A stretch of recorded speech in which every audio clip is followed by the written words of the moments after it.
Seluruh manusia celaka kecuali orang berilmu. Seluruh orang yang berilmu celaka kecuali orang yang mengamalkan ilmu. Seluruh orang yang beramal celaka kecuali orang yang ikhlas dalam beramal. Jadi langkah awal untuk menghindarkan diri dari celaka itu harus berilmu. Kalau tidak berilmu bahaya Pak Bu. Kalau tidak berilmu, walaupun niatnya benar Pak Bu, bisa salah.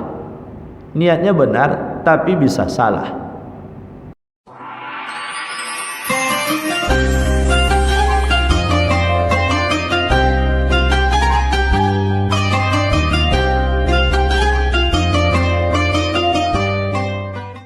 Assalamualaikum warahmatullahi wabarakatuh.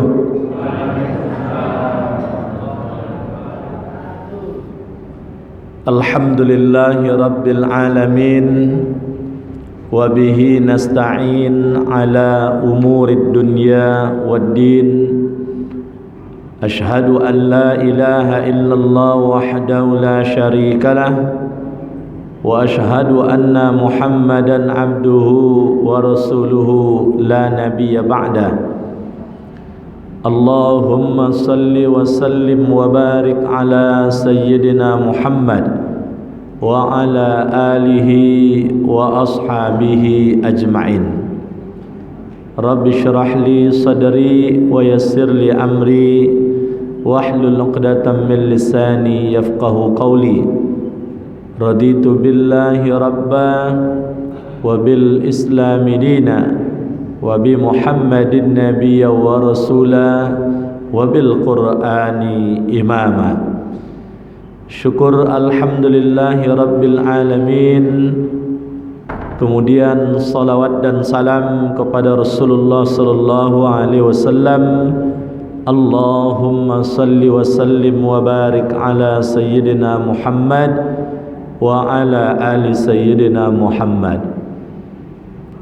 Para alim ulama, cerdik pandai, tokoh masyarakat, bapak, ibu-ibu, hadirin wal hadirat rahimakumullah. Pada kesempatan ba'da subuh ini, menjelang datangnya waktu syuruk untuk bisa kita mendirikan salat sunat isyraq, kita isi waktu i'tikaf kita dengan majelis ilmu, menyampaikan dan menguraikan kutipan dari Ibnu Hajar Al-Asqalani. Dia seorang ulama dari generasi dari mazhab Syafi'i. Sejak usia 6 tahun dia sudah hafal Al-Quran. Dan dia selain ahli dalam bidang fikih, tentu dia menjadi rujukan dalam persoalan hadis. Maka Bapak sekalian, dia mengutip ungkapan yang pernah disampaikan oleh Ali bin Abi Thalib. Ali bin Abi Thalib bukan semata adalah sahabat Rasul, tetapi dia juga adalah sepupunya Rasul sekaligus menantunya Rasul. Jadi kalau soal kedekatannya dengan Rasul, tak ada yang lebih dekat.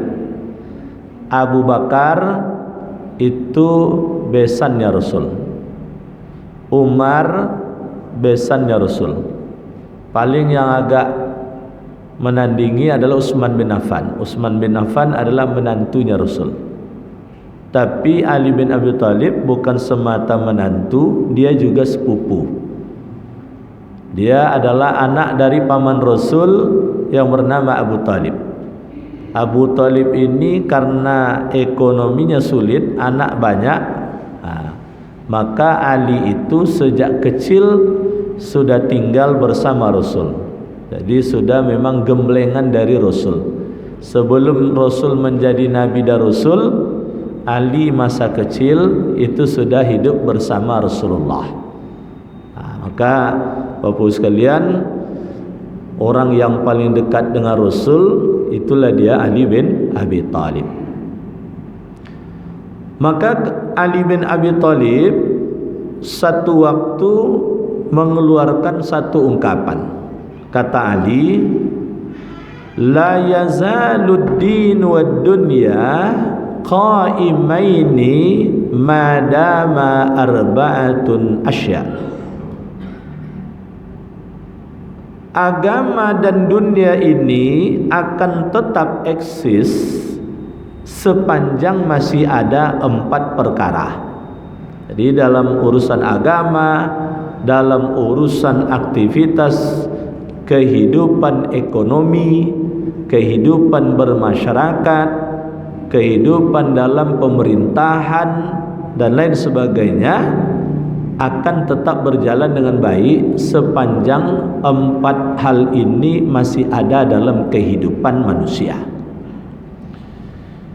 Mana 4 hal tersebut? Yang pertama, kata Ali bin Abi Thalib, adalah madamal aghniya la yabkhadun, sepanjang orang-orang kaya tidak pelit.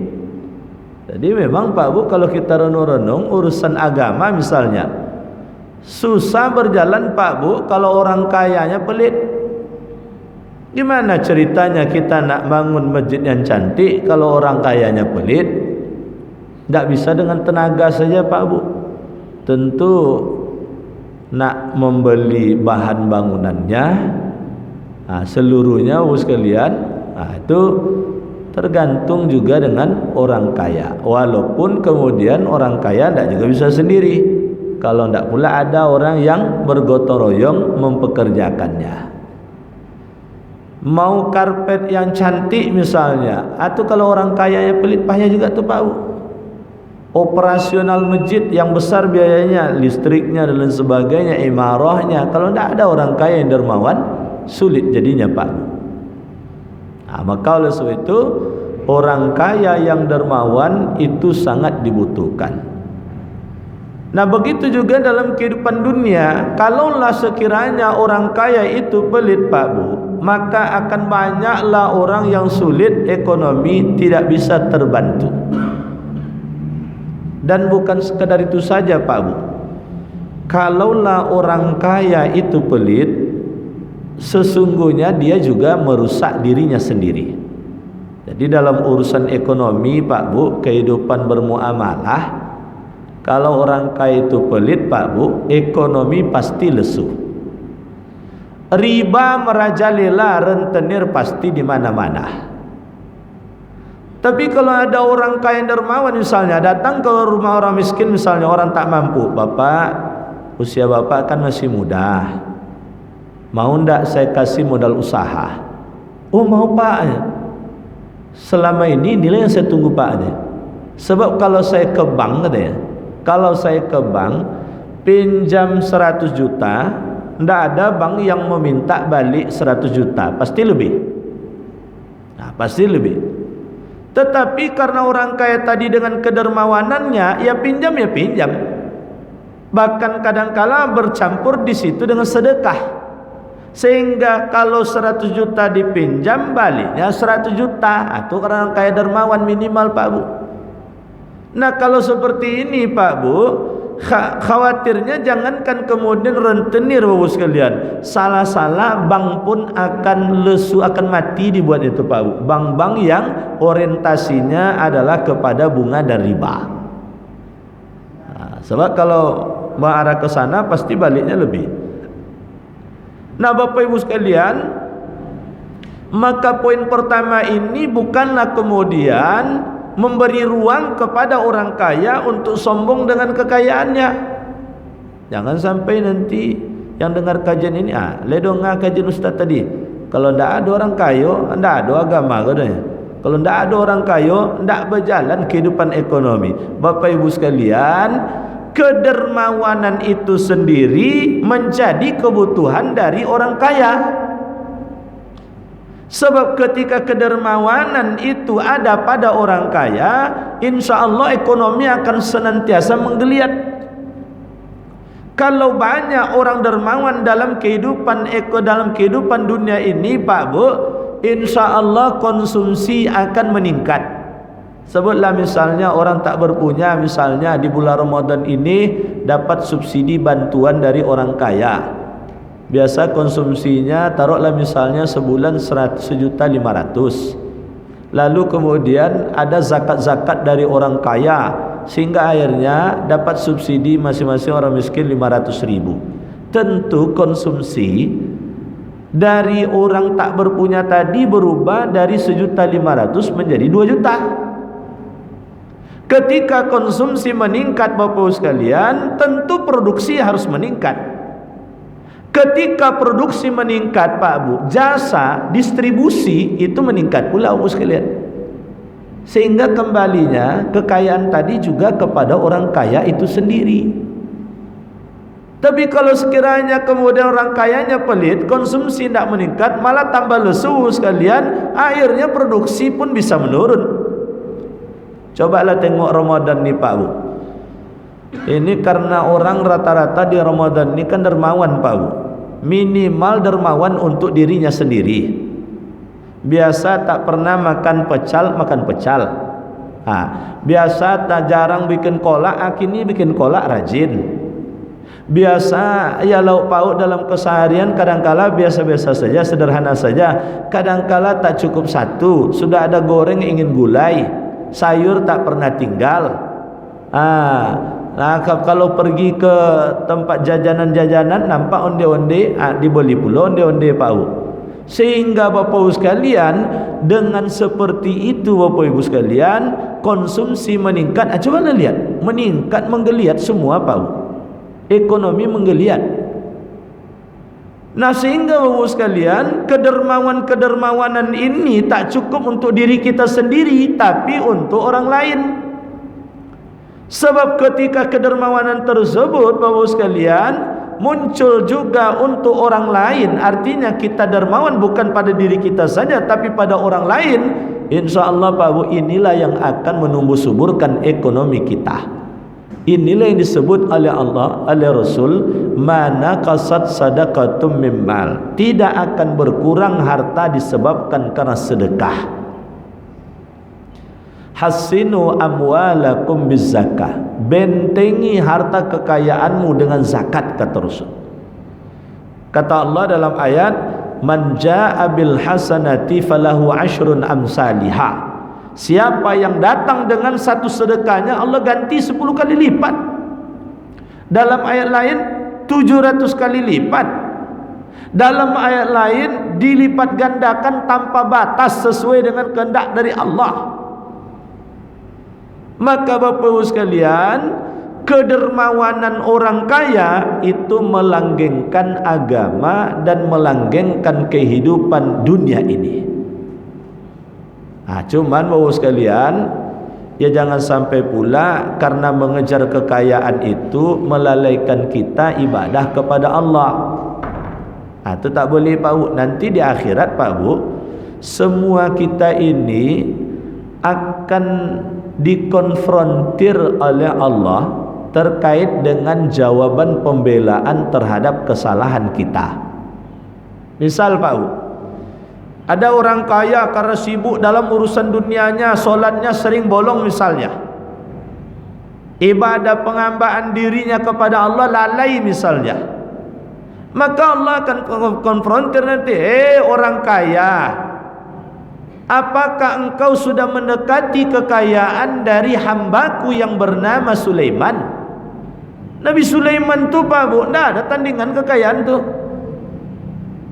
Dia bukan sekedar kaya, tapi dia seorang raja yang hampir boleh dikatakan tidak ada belahan bumi ini yang tidak dijejaki olehnya.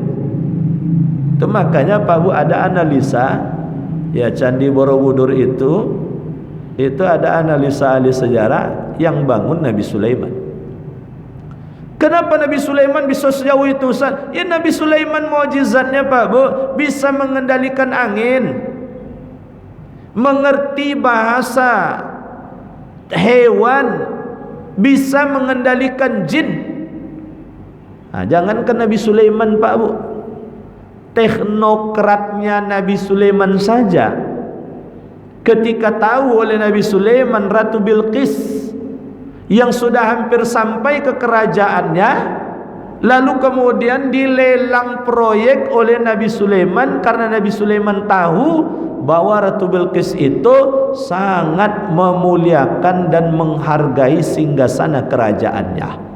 Dilelang proyek oleh Nabi Sulaiman. Siapa di antara kalian teknokrat-teknokratku yang bisa memindahkan singgasana itu sebelum Ratu Bilqis sampai di hadapanku? Jadi ibaratnya dekat bundaran tu Pak Bu, Ratu Bilqis mau sampai ke sini. Ini kerajaan Ratu Bilqis itu 1800 km jaraknya Pak Bu. Nabi Sulaiman minta singgasana itu sampai di hadapanku sebelum Ratu Bilqis itu sampai di hadapanku. Maka Bapak sekalian, teknokrat pertama dari Nabi Sulaiman namanya Jin Ifrit. Jin Ifrit Pak Bu. Maka kemudian Jin Ifrit menawarkan, wahai baginda Nabi Sulaiman, sebelum engkau beranjak dari tempat duduk engkau, singgasana itu sudah sampai di sini. Nanti dicobalah Pak Bu. Tadi nanti Pak Ibu ya, jangan sekarang. Dari posisi duduk sekarang, beranjak, berdiri, kira-kira berapa detik butuh waktu. Segitulah Jin Ifrit itu membutuhkan waktu memindahkan singgasana Ratu Bilqis yang jaraknya 1800 km tersebut sampai di hadapan Nabi Sulaiman. Tetapi sekalian, Nabi Sulaiman belum nerima. Ada ndak yang lebih cepat dari itu? Maka muncullah seorang alim. Dalam tafsir itu disebutkan sekretaris kerajaannya Nabi Sulaiman. Kalau ibarat di Indonesia, mensesneknya presiden. Ya, kalau zaman Nabi Sulaiman untuk jadi mensesnek itu orang yang paling pintar Pak Bu. Tapi kalau di negara kita tidak tahulah saya itu. Mudah-mudahan seperti itu pula ukurannya Pak Bu. Amin ya rabbal alamin. Maka Bapak Ibu sekalian, sekretaris kerajaan Nabi Sulaiman ini mengatakan, wahai baginda, saya bisa lebih cepat dari itu. Berapa kecepatannya? Sebelum engkau mengedipkan mata. Mengedipkan mata kan tidak sampai 1 detik tu Pak Bu.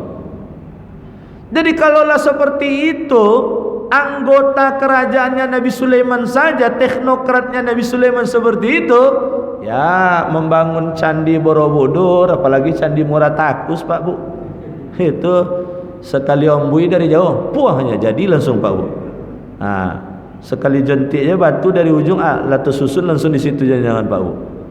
Maka Bapak Ibu sekalian, nanti kalau ada orang kaya, orang yang kaya dan atau orang yang punya kekuasaan, lalai karena kekuasaannya tersebut, lalai karena kekayaannya tersebut, maka Allah akan bandingkan nanti, mana lebih kaya engkau dari Sulaiman, mana lebih berkuasa engkau dengan Sulaiman. Sulaiman tak pernah lalai menghambakan diri kepada aku. Kalaulah ada orang nanti di akhirat Bapak sekalian beralasan, saya pekerja, saya kuli, saya budak. Kalau zaman dulu budak, saya pembantu. Karena kerja saya tersebut akhirnya kemudian ibadah terlalaikan, maka akan ditanyakan nanti, lebih parah engkau sebagai seorang budak bila dibandingkan dengan Nabi Yusuf bagaimana? Nabi Yusuf itu Pak Bu, oleh kakak beradiknya dibawa dia lalu dimasukkan ke dalam sumur karena iri dan dengki ni Pak Bu. Jadi kalau iri dan dengki ni Pak Bu, kakak beradik pun hilang tu Pak Bu, kakak beradiknya, maka sangat berbahaya. Lalu kemudian dapat oleh musafir, orang dalam perjalanan Nabi Yusuf tersebut, diperdagangkan Pak Bu jadi budak, harganya mahal, budaknya ganteng. Gimana? Nak kan mahal Pak Bu. Diperjualbelikan dari pasar ke pasar sampai baru kemudian dapat nanti oleh Sulaiman, oleh suaminya Zulaikha. Maka Bapak sekalian, tak ada yang lebih buruk nasibnya seorang budak daripada Nabi Yusuf alaihissalam. Kalau ada nanti orang beralasan Bapak sekalian, karena sakit, lalai menghambakan diri pada Allah, berat sakit saya, nanti akan dibandingkan oleh Allah di akhirat nanti, lebih berat mana sakit engkau itu dibandingkan dengan hambaku yang bernama Ayub. Sekujur tubuhnya itu penuh diserang oleh sakit kulit yang menyebabkan daging-dagingnya itu pun tanggal. Berat penyakit Nabi Ayub tersebut. Tapi hebatnya Nabi Ayub, ibadahnya luar biasa, doanya tidak pernah putus asa. Maka diilustrasikan Pak Bu, jatuh ulat dari kepalanya itu, diambilnya Pak Bu, seakan dia mengatakan, tidak siko tompeang doang, kau siko, makan siko. Tidak ada mungkin orang yang lebih sabar dari Nabi Ayub itu Pak Bu. Dari orang kaya lalu menjadi miskin, dari orang yang punya anak dan keluarga meninggal saja kemudian anak-anaknya, dari sehat menjadi sakit, sakitnya tidak sembuh-sembuh, bukan kemudian setahun 2 tahun, ada yang menyebut sampai belasan tahun, ada yang menyebut sampai puluhan tahun. Kalau orang zaman kini itulah cik doa ada, ya Allah daripada susah macam kau ancaklah mati lah ya Allah. Macam tahu betul nasib setelah mati itu lebih enak daripada hidup di dunia ini. Sekali berpaman Rasul bernama Abbas itu pernah ditegur oleh Rasul. Karena Abbas itu terkena ketika itu dalam kondisi sakit yang sangat berat. Sehingga keluarlah kalimat darinya, daripada sakit parah seperti ini lebih baik saya mati gitu. Akhirnya diingatkan oleh Rasul, wahai paman, walaupun sakit separah apapun lebih baik daripada mati, sebab paman masih bisa bertaubat pada Allah. Sekiranya dosa tidak ada lagi yang akan ditaubati, paman masih bisa menambah ibadah walaupun terbatas ibadah yang paman lakukan disebabkan karena sakitnya paman. Oh, kalau ada di akhirat nanti orang beralasan karena fakirnya dia, sulitnya ekonominya, sehingga akhirnya penghambaan diri pada Allah bermasalah, agamanya bermasalah, nanti akan dibandingkan oleh Allah. Lebih miskin mana engkau bila dibandingkan dengan hambaku yang bernama Isa? Nabi Isa itu miskin sekalian. Nah, jadi Bapak sekalian, balik pada kajian kita, poin pertama diingatkan oleh Ali bin Abi Thalib bahwa agama ini akan tetap eksis, kehidupan dunia ini akan berjalan dengan normal dan stabil sepanjang orang kaya masih dermawan. Kalau tidak dermawan lagi, dalam urusan agama akan terganggu. Begitu juga dalam urusan dunia, urusan ekonomi, urusan pemerintahan, urusan sosial kemasyarakatan pasti bermasalah. Yang kedua, kata Ali bin Abi Thalib, agama dan dunia ini akan tetap eksis, berjalan dengan baik, stabil, normal, Bapak sekalian, madamal umma wa madamal ulama ya'maluna ala ma alimu, sepanjang orang-orang yang punya ilmu mengamalkan sesuai dengan ilmunya. Jadi kalau beragama kita Pak Bu, beramal sesuai dengan ilmu kita, insya Allah amalnya benar. Insya Allah amal itu menjadi ibadah. Dalam urusan dunia pun juga begitu. Kalau kita melakukan segala sesuatu didasarkan kepada teori keilmuan yang benar, insya Allah aman dunia ini Pak Bu. Tapi kalau lah tidak Pak Bu, kacau jadinya. Disuruh jujur bohong, disuruh amanah khianat, disuruh lemah lembut kasar. Yang beda saja. Nah, kalaulah seperti ini Bapak sekalian, tentu kemudian akan rusak agama, akan rusak kehidupan dunia ini Bapak sekalian. Jadi oleh sebab itu Bapak Ibu sekalian, dalam urusan ilmu ini, apapun ilmu yang kita peroleh yang baik-baik Bapak Ibu sekalian, semuanya hendaklah diamalkan. Karena kata Ali bin Abi Thalib di lain waktu, seluruh manusia celaka kecuali orang berilmu. Seluruh orang yang berilmu celaka kecuali orang yang mengamalkan ilmu. Seluruh orang yang beramal celaka kecuali orang yang ikhlas dalam beramal. Jadi langkah awal untuk menghindarkan diri dari celaka itu harus berilmu. Kalau tidak berilmu bahaya Pak Bu. Kalau tidak berilmu, walaupun niatnya benar Pak Bu, bisa salah. Niatnya benar tapi bisa salah. Dia ingin Bapak sekalian menyalurkan zakat. Lalu dipanggillah kemudian si penerima zakat ke rumahnya. Sampai di rumah Pak Bu, Lalu kemudian diaturlah. Atur barisan dulu. Tunggu dulu. Bapak lagi sarapan pagi katanya. Umpama di luar Ramadan.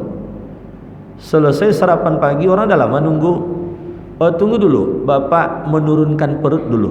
Istilahnya menurunkan pori. Loh Pak Bu, kalau bahasa kampungnya menurunkan pori. Kenyang nanti payah Bapak bicara. Sesak nafas nanti. Ada lama pula menunggu Pak Bu. Lama lagi Bu. Tunggu dulu Bapak, itu lagi relax sebentar dulu dengan burung perkututnya. Terasik saja begitu Pak Bu. Orang lah nak mati lah nunggu Pak Bu lah bersosak-sosak. Ini niatnya benar Pak Bu, menyalurkan zakat. Tetapi ilmu menyalurkan zakatnya tidak benar.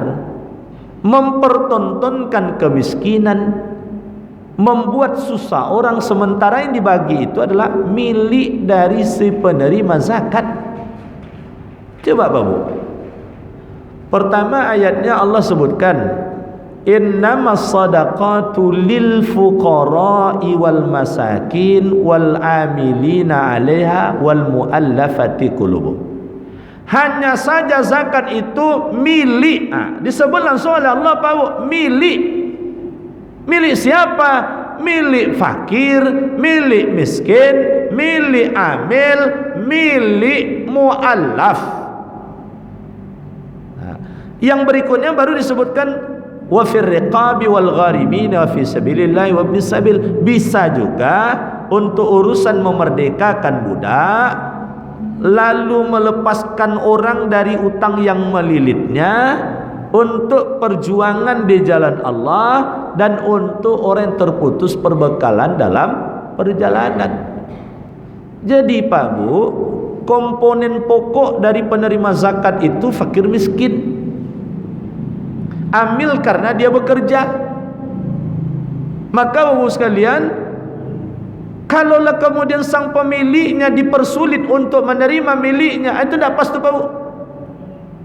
Apalagi dalam surah Az-Zariyat ayat 19 Bapak sekalian, Allah menegaskan juga, wa fi amwalihim haqqul lis-sa'ili wal mahrum. Di dalam harta mereka orang kaya tersebut ada hak. Disebut oleh Allah, ada hak dari orang miskin yang meminta-minta ataupun yang tidak meminta-minta. Jadi balik pada kajian kita Pak Bu, kalaulah kita berilmu, insya Allah terhindar dari kesalahan. Nah persoalan berikutnya, kalau sudah berilmu, ilmu itu harus diamalkan. Lalu kalau sudah diamalkan Pak Bu, ilmu itu disampaikan. Tetapi tidaklah mutlak setiap ilmu itu diamalkan dulu baru disampaikan. Saya Bapak sekalian, lama dulu saya tak mau ceramah Pak Bu. Sudah selesai S1 saya tak mau ceramah Pak Bu. Takut saya Pak Bu. Sudah selesai pula S2, takut juga saya ceramah Pak Bu. Kenapa takut Pak Bu? Karena ada ayat Al-Quran mengingatkan, kabura maqtan indallahi an taqulu ma la ta'lamun. Amat besar murka dari Allah, marah dari Allah terhadap orang yang berbicara, orang yang menyampaikan, tetapi dia sendiri tidak mengamalkan. Lama saya tak berceramah Pak Bu. Tak mau saya berceramah Pak Bu. Kalaupun berceramah musim Ramadan saja. Itu pun malam, subuh tidak, zuhur tidak, dan sebagainya. Akhirnya Pak Bu, satu waktu saya di satu lembaga dakwah. Ketika itu sudah membantu menyusun-nyusun materi khutbah yang disampaikan oleh khatib. Itu sebelum-sebelumnya belum pernah dibuat Pak Bu. Saya pertama kali membuat seperti itu. Akhirnya terasa enak oleh kawan-kawan yang kurang buku. Yang bukunya sedikit. Tinggal membaca itu saja lagi. Yang pemalih Pak Bu, tak pula dia hafalnya poin-poin dari materi khutbah tadi. Memang itu pula dibacanya Pak Bu. Jadi Bapak Ibu sekalian, ketika itu datanglah seorang yang melamar ke lembaga dakwah kami tersebut, ingin jadi penceramah Ramadan. Sekolahnya Pak Bu tidaklah S1, hanya tamat STM. Dulu STM nama Pak Bu, sekarang SMK. STM Pak Bu, jurusan bangunan pula lagi. Kan berceramah pula Pak Bu. Bayangkan oleh Bapak Ibu apa yang akan disampaikan. Cuman kelebihannya suaranya merdu. Jadi imam bagus. Itu mungkin modalnya. Ini kalau ceramah macam ini biasa kadang-kala kalau kurang-kurang bahan itu mengajak bersyukur alhamdulillah lahabi 5 menit itu Pak Bu. Bersolawat lahabilo 5 menit. Akhirnya kajinya 5 menit ya Pak Bu. Pas 50 menit. Itu akal-akalan dari yang kurang referensi biasa itu. Bapak Ibu hadirin wal hadirat rahimakumullah. Apa kata kawan saya? Tengoklah dia ustaz tu. Tamat STM-nya nak ceramahnya. Ustaz lah S3 ndak mau ceramah ustaz ni. Baru di situ saya tersentak sekali, benar juga ini. Akhirnya terbaca oleh saya Pak Bu ungkapan dari Imam Malik, gurunya Imam Syafi'i, imam mazhab dari mazhab Maliki. Kata Imam Malik Pak Bu, janganlah dijadikan alasan untuk tidak menyampaikan sesuatu sementara engkau masih berjuang untuk mengamalkannya. Artinya jangan sampai gara-gara belum mengamalkannya lalu kamu tidak menyampaikannya. Justru ketika menyampaikan tersebut termotivasi untuk mengamalkannya. Jadi Bapak sekalian, jangan nanti misalnya karena Bapak Ibu masih sesekali berdusta juga, lalu kemudian tentang kejujuran tidak disampaikan, padahal nampak orang itu adalah orang yang sedang melakukan kebohongan. Tak boleh Pak. Jadi Bapak sekalian, oleh sebab itu tuntutan dari kita ini Pak Bu harus berilmu. Tuntutan orang berilmu harus mengamalkan ilmunya. Tuntutan orang yang beramal harus menyampaikan amalnya, menyampaikan ilmu dan amal tersebut. Lalu tuntutan berikutnya adalah harus ikhlas terkait dengan amal yang dilakukan olehnya. Jadi urusan agama dan urusan dunia ini akan tetap langgeng eksis sepanjang orang yang berilmu masih beramal sesuai dengan ilmunya. Kalaulah tidak, kacau Pak Bu, semua kacau jadinya. Yang ketiga Bapak sekalian, wa madamal juhala lam yastakbiru bima la ya'lamu. Sepanjang orang-orang bodoh, orang-orang yang tidak berilmu tidak ceroboh dengan kebodohan atau dengan ketidakberilmuannya, InsyaAllah agama dan dunia akan jalan bagus Pak. Tapi kalaulah orang yang tak tahu tapi sok tahu, itu bahaya Pak. Dia tak ngerti tentang listrik, lalu kemudian lampu rumahnya mati. Taruh yang paling sederhana, bola lampunya mati, lalu kemudian dia kerjakan sendiri. Dia buka bola lampu tadi, dipasangnya. Begitu dipasangnya Pak Bu, dipegangnya pangkalnya itu, dimasukkannya. Begitu dimasukkan langsung kesentrum, tumbang, pingsan. Ini gara-gara apa? Tidak tahu tapi sok tahu. Bahaya sekalian. Maka sangat berbahaya ketika orang tidak tahu tapi dirinya tidak sadar bahwa dirinya tidak tahu. Inilah orang yang jadinya sok tahu Pak Bu. Agak ngantuk-ngantuk, berbalik-balik kalimat ustaz ni. Saya ulang lagi Pak Bu. Orang yang tidak tahu tapi dia tidak sadar bahwa dirinya tidak tahu, ini sangat berbahaya Pak Bu. Tapi kalau orang itu tidak tahu, dia sadar bahwa dirinya tidak tahu, dia akan cari tahu. Dia mungkin bertanya, dia mungkin bisa membaca, dan dia mungkin bisa mendengarkan, sehingga akhirnya dia jadi tahu. Yang paling berbahaya tuh Pak Bu, dia sudah tahu tapi tidak mau tahu. Ini paling repot nih Pak Bu. Mohon maaf Pak Bu, apakah yang turun selesai salat subuh tadi tidak tahu bahwa ada pengajian selepas subuh? Kan tahu. Kalau memang yang turun tadi itu ada urusan penting Pak Bu, yang wajib, boleh. Tapi kalau tidak ada Pak Bu, ngantuk awak, ancaklah tidur pulang ke rumah le katanya. Ini salah dalam pemilihan skala prioritas dalam hidup Bapak sekalian. Biarlah Bapak Ibu tertidur sedang mendengarkan pengajian daripada sengaja tidur ke rumah sehingga tidak mau dengar pengajian. Saya maklum saya itu Pak Bu kalau terjadi seperti itu, sebab kondisi pagi seperti ini, urat perut sedang kencang, urat mata mengendur, apalagi kena AC yang kencang. Ini saya Pak Bu karena kebetulan sebagai penceramah maka tak ngantuk. Kalau sempat saya sebagai pendengar Pak Bu, entah macam mana pula nasib saya Pak Bu.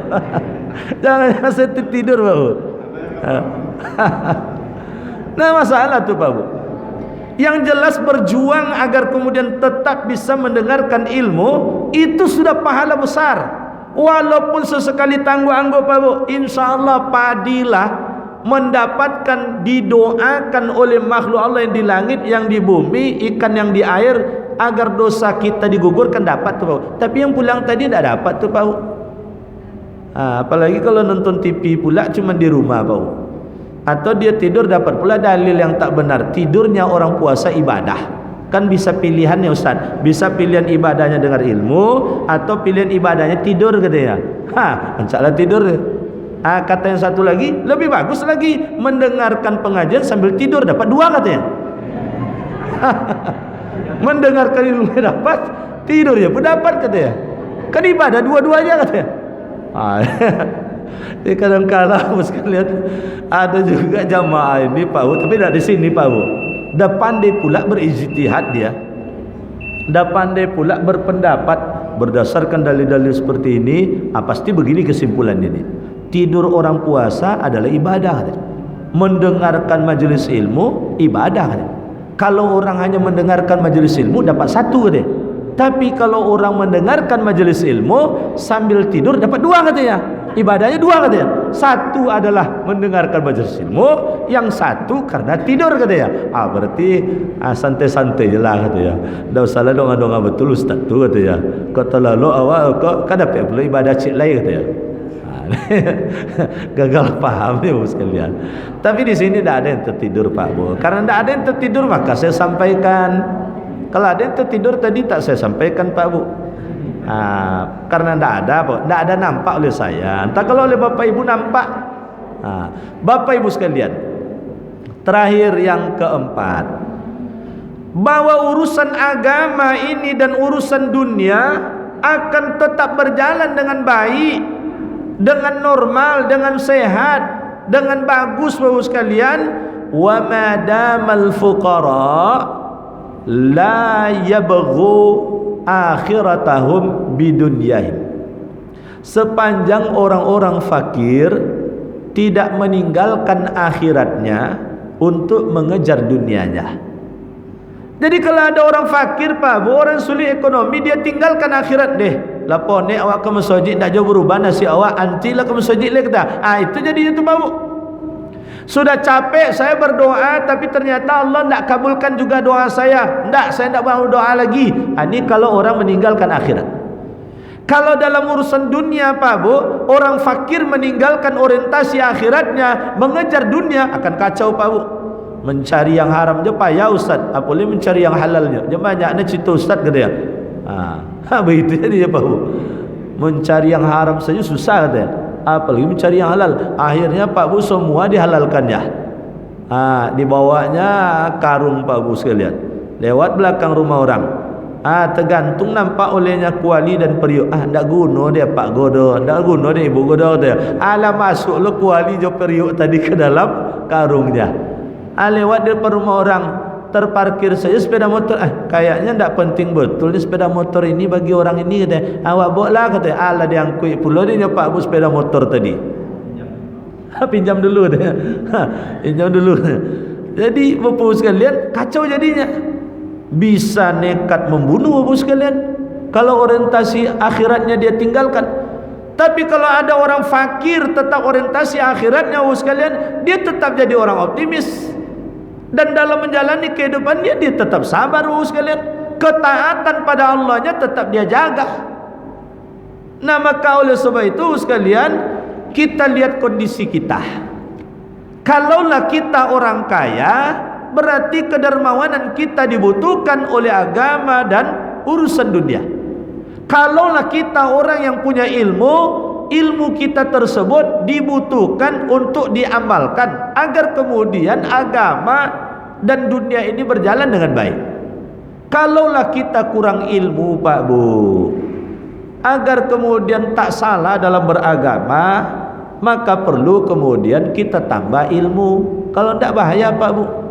Selesai sholat subuh, nunggu waktu syuruk, kebetulan tidak ada pengajian, sholat dia 12 rakaat, Pak Bu. Ibu sholat apa, Bu? Kok banyak betul rakaatnya? Iya Ustaz, kok duduk-duduk aja sampai waktu syuruk, tak kantuk awek Ustaz, tertidur. Daripada tak kantuk tidur, ancaklah sholat le Ustaz. Kata, inilah orang yang beramal tanpa ilmu. Ilmunya ilmu agak-agak, ilmu daripada tertidur wa Ustaz, ancaklah wak sholat, katanya. Dia berzakat, Pak Bu, dibelikannya batu kerikil, dibelikannya semen, dibelikannya pasir cor, diantar ke masjid. Pak pengurus, nampaknya masjid sedang membangun, ini zakat saya, tolong diterima. Ini bukan zakat namanya, ini wakaf namanya. Salah alamat jadinya. Ada orang, Pak Bu, walaupun dia penceramah, Pak Bu, tapi karena dia belum haji, lalu kemudian teori hajinya sudah dikuasai, tapi kan belum pernah praktek. Ketika sampai di Mekah, Pak Bu, dia melakukan umroh, tak mau pula sama-sama dengan orang, karena dianggapannya dia adalah seorang ustad. Selesai tawaf, Pak Bu, tawaf masih aman dia. Selesai tawaf, sa'i dia. Dia kan belum pernah sampai ke Bukit Sofa dan Bukit Marwah. Akhirnya, Pak Bu, ini ibaratnya Ka'bah. Ini kan sudut-sudut ini kan masjid ini. Ini areal tawaf nih, Pak Bu. Sudut ini kan dinding masjid. Nampak orang lalu lalang di sini olehnya. Lalu lalang di sini, Pak Bu, ada yang ke makam Ibrahim, ada yang dia menelusuri sudut ini untuk keluar, ada yang dari sini masuk ke dalam, mencari sap. Disangkanya ini tempat orang sa'i, Bukit Sofa dan Bukit Marwah. Di sini dia sa'i, Pak Bu. Orang sa'i 1,5 jam sampai 2 jam. Dia 40 menit selesai. Pulang dia. Begitu orang balik, capek selesai di Ustaz. Iya, tidak ramai orang do katanya. Tidak ramai orang do katanya. Jadi rupanya, Pak Bu, salah dalam mengamalkan. Gara-gara apa? Ilmunya ilmu teori ada, tapi kan prakteknya belum pernah. Akhirnya salah, Pak Bu. Nah, ketika salah, Bu, sekalian kan rusak jadi agamanya. Sehingga akhirnya tentu terpaksa dia mengulang lagi. Maka Bapak sekalian, kalau kita tidak tahu, jangan kemudian seperti orang paling tahu. Sebab berbahaya, Bapak sekalian. Nah, sama juga ketika dalam keadaan sulit ekonomi, jangan tinggalkan akhirat kita. Karena itulah yang membentengi diri kita agar tidak menyalahi dalam urusan agama dan dalam urusan dunia. Mudah-mudahan apa yang saya sampaikan ini dapat mengingatkan diri saya dan kita semua untuk berhati-hati dalam kehidupan ini, agar kemudian eksistensi agama berjalan dengan baik, begitu juga dalam urusan dunia kita. Sampai di sini ada pertanyaan, Pak Bu? Ya. Silakan, boleh terkait dengan persoalan ini atau ada persoalan lain yang saya penting, insya-Allah kalau mampu saya jawab akan saya jawab. Silakan kalau ada Bapak Ibu yang ingin bertanya.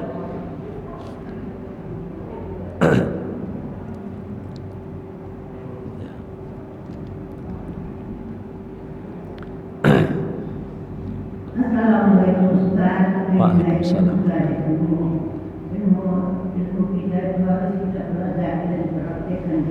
Iya. Banyak juga memang ibadah itu berubah kan.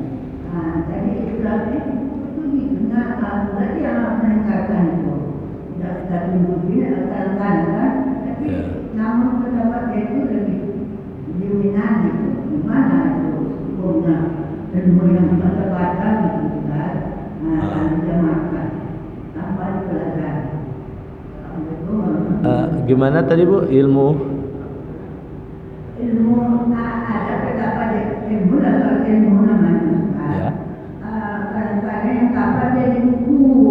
Di buku ya. Pelajarannya. Ya. Jadi di buku itu kan. Ya. Buku itu tapi Ya, ya. bukan karena pelajaran buatannya. Ya, ya, Buku ya. itu ada apa dia. Ya. Kadang-kadang kita mengamalkan itu bagaimana ilmu yang begitu sekarang. Ya. Hanya baca dari buku saja. Ya, jadi tidak dipelajari, tidak ada gurunya. Kan begitulah Ibu ya.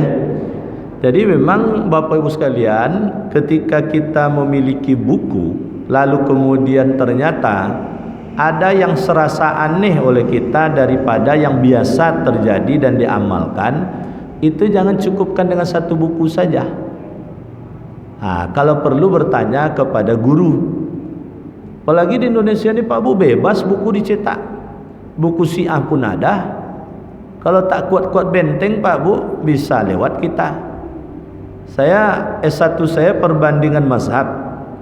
Karena perbandingan mazhab, tapi saya sudah belajar usul fikih. Saya sudah belajar qawaid fikih, qawaid usuliyah. Saya sudah belajar muqaranatul mazahib fil usul, perbandingan mazhab dalam urusan usul fikih. Muqaranatul mazahib fil fikih, perbandingan mazhab dalam persoalan fikih. Maka di rumah saya ada juga buku fikih Syiah. Saya punya buku fikih Ja'fariyah. Itu Syiah tuh Bapak sekalian lihat. 3 jilid besar Pak Bu. 3 jilid besar. Tetapi karena saya punya benteng dari mazhab Syafi'i, artinya buku-buku fikih Syafi'i saya punya buku Ar-Risalahnya ada, usul fikihnya. Lalu kemudian murid-muridnya juga punya referensi. Lalu buku-buku perbandingan mazhabnya, misalnya fikih, saya punya misalnya Al-Fiqh Al-Islami wa Adillatuhu 10 jilid yang ditulis oleh Wahb Az-Zuhaili. Punya buku fikih sunnah, fikih yang dibahas dengan pendekatan sunnah 3 jilid besar. Lalu kemudian Bidayatul Hidayah, itu Bidayatul Mujtahid, itu saya punya juga dari mazhab Maliki dan lain sebagainya. Sehingga dengan seperti itu saya bisa mengkotak-kotakkan.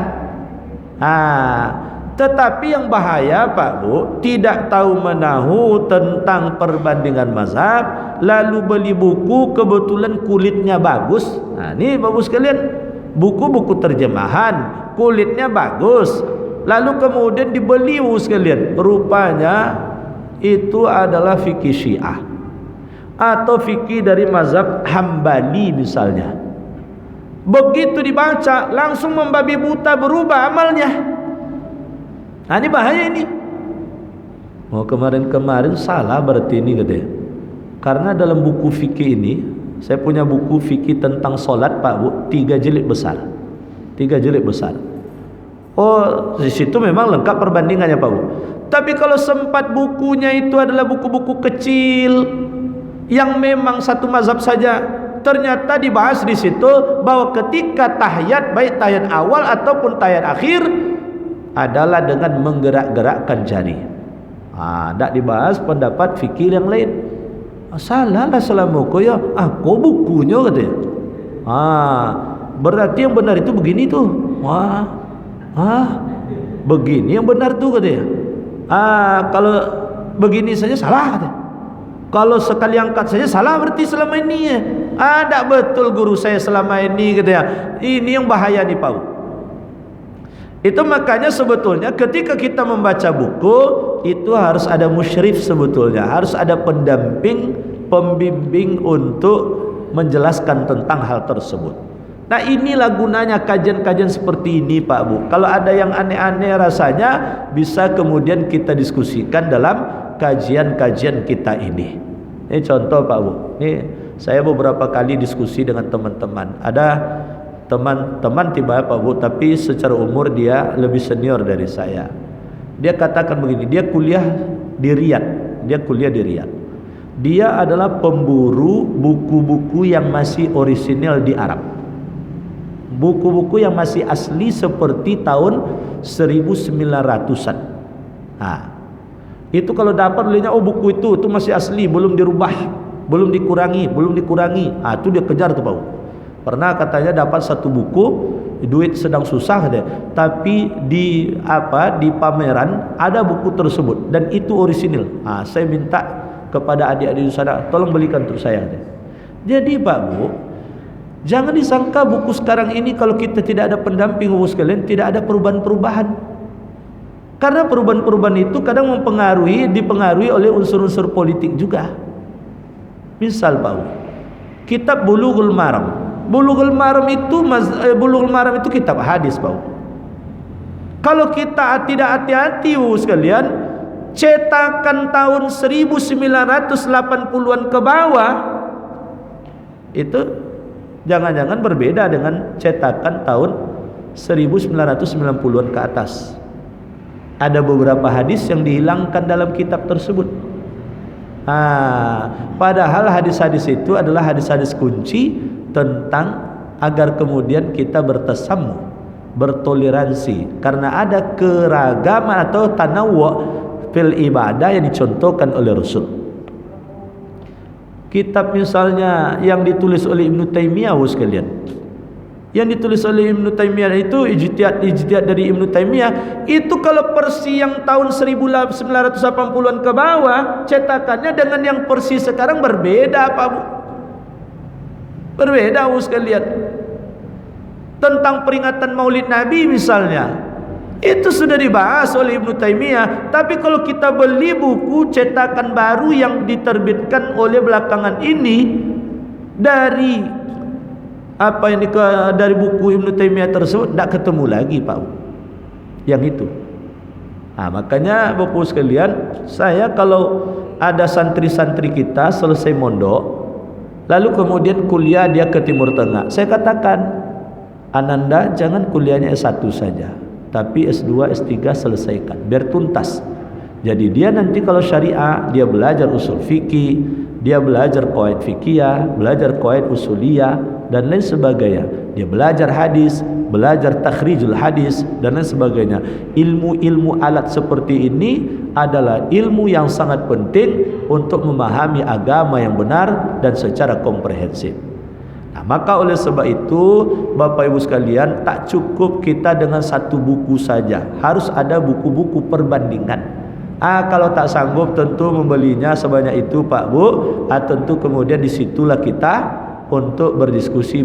Maka di Indonesia Pak Bu, karena banyak pandangan fikih itu, ditulislah beberapa buku untuk panduan orang Indonesia. Contohnya Pak Bu, ada ensiklopedi Islam, itu 8 jilid entah 7 jilid itu. Saya punya tuh yang edisi lengkapnya. Ada ensiklopedi hukum Islam, sekarang 7 jilid. Edisi pertama dulu 6 jilid. Saya punya yang 6 jilid itu sekalian. Sehingga Bapak sekalian, kita punya perbandingan. Oh, ini produk Indonesia Bapak sekalian, ulama-ulama Indonesia yang membahas apa saja kita cari ketemu di sana, insyaallah ada apa Bapak sekalian. Oh, cerita tentang Maulid Nabi, apa dalilnya? Kita rujuk ini karena kita tidak ngerti yang bahasa Arab misalnya. Kita rujuk ini Bapak sekalian. Saya punya yang bahasa Indonesia saja, misalnya ensiklopedia Al-Quran. Di samping tafsir bahasa Arabnya juga ada. Misalnya saya punya tafsir Ibnu Katsir, ada 10 jilid. Lalu kemudian di samping itu saya punya juga tafsir yang dibuat oleh orang Indonesia, tafsir Quraisyab 15 jilid sekalian. Lalu kemudian tafsir, misalnya tafsir dari Kementerian Agama, ulama-ulama Indonesia nyusun kitab tafsir 10 jilid pula Pak Bu. Memang untuk hal seperti ini terpaksa kita harus mengeluarkan duit, karena mainnya itu juta-juta saja Pak Bu. Beli yang ensiklopedia yang 8 jilid tadi 2.800.000, terpaksa bertahan selero seketik Pak Bu. Beli kita Al-Um tersebut lumayan juga Bu sekalian, pakai rial belinya. Jadi tetapi demi kemudian untuk bekal kita, supaya kita punya ilmu, supaya nanti jangan ditanya di akhirat Pak Bu, tak ada dapat ilmu saya katanya. Kenapa Bapak tidak pernah sholat sunat taubat katanya? Bapak kan banyak juga dosa semasa kehidupan dunia. Tanya malaikat, sholat sunat taubat itu apa tuh katanya? Jadi Bapak tidak pernah membaca? Enggak katanya. Tidak pernah bertanya? Enggak katanya. Aku dia yang kata malaikat. Dipijak-pijak dia malaikat tadi Pak Bu. Maka Bapak Ibu sekalian, beruntunglah Bapak Ibu yang selalu menghadiri majelis ilmu. Karena di sini kita bisa mendapatkan ilmu dari guru-guru kita, kita juga bisa bertanya terhadap apa yang belum tahu oleh kita. Mungkin begitu komentar saya, Bu. Terima kasih. Karena waktu sudah cukup, sudah masuk untuk sholat sunat isyraq. Kita cukupkan dulu sampai di sini. Terima kasih atas segala perhatian. Mohon maaf atas silap dan salah. Subhanakallahumma bihamdika asyhadu an la ilaha illa anta astaghfiruka wa atubu ilaik. Assalamualaikum warahmatullahi wabarakatuh. Terima kasih. Semoga bermanfaat.